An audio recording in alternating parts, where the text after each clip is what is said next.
இந்த வருடம் ஆரம்பத்தில் முதல் வெற்றி படம் அப்படின்னா நம்ம எல்லாருக்கும் தெரிஞ்சது தான். யாரும் எதிர்பார்க்காத மாதிரி ரிலீஸ் ஆன நம்ம சுந்தரிசி இயக்கி விஷால், சந்தானம், வரலட்சுமி, அஞ்சலி மற்றும் பல நடித்த மதகஜ ராஜா. இத்தனைக்கும் இந்த படம் 12 வருஷம் கழிச்சு வந்தது. அவ்வளவு லேட்டாக ஒரு படம் ரிலீஸ் ஆகிறதே பெரிய விஷயம். ரிலீஸ் ஆகி மிகப்பெரிய வெற்றிக்கு 50 கோடிக்கு மேலே வசூலானது சாதாரண விஷயமே இல்லை. ஸோ இப்படிப்பட்ட நேரத்தில் விஷால் அவர்கள் பார்த்தீங்கன்னா இந்த மதகஜ ராஜா படத்தோட வெற்றிக்கு நன்றியை சொல்லியிருக்காரு.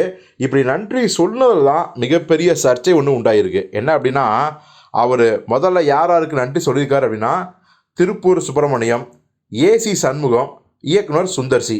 அதாவது பல தடைகளை தாண்டி மதகஜ ராஜா படம் தமிழில் மாபெரும் வெற்றி பெற்று பல கோடி ரூபாய் வசூல் சாதனை படைச்சிருக்குது. ஸோ இது தமிழில் மட்டும் கிடையாது, தெலுங்குலையும் வெளியாகி மிகப்பெரிய வெற்றி அடைஞ்சிருக்கு. மதகஜ ராஜா திரைப்படம் போன்று உங்களை மகிழ்விக்கும் நல்ல திரைப்படங்களை நான் வழங்கிடுவேன்.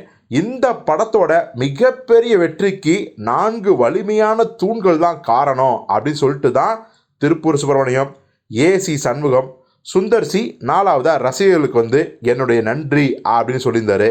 இதை பார்த்த ரசிகர்லாம் செம்ம டென்ஷன் ஆகிட்டாங்க. சார், முதல்ல மதகஜ ராஜா வெற்றிக்கு மிக முக்கிய காரணம் யார் தெரியுமா?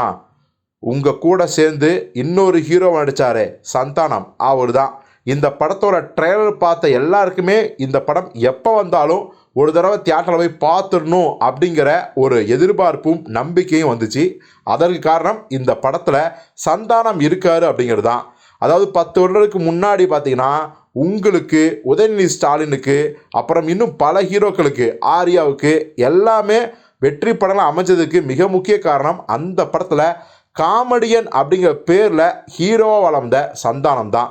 ஸோ இந்த மதகஜ படத்துக்கும் வெற்றிக்கு காரணம் சந்தானம் தான். நீங்கள் சந்தானத்துக்கு ஒரு நன்றி கூட சொல்லியே அப்படின்னு சொல்லி விஷாலை கடுமையாக விமர்சனம் பண்ணுறாங்க. இப்போ நீங்கள் சொல்லுங்கள், மதகஜ ராஜா படத்தோட வெற்றிக்கு காரணம் சந்தானமா இல்லை விஷால் சொல்கிற மாதிரி திருப்பூர் சுப்பிரமணியம், ஏசி சண்முகம் இவங்கள மாதிரியான ஆட்களா அப்படின்னு?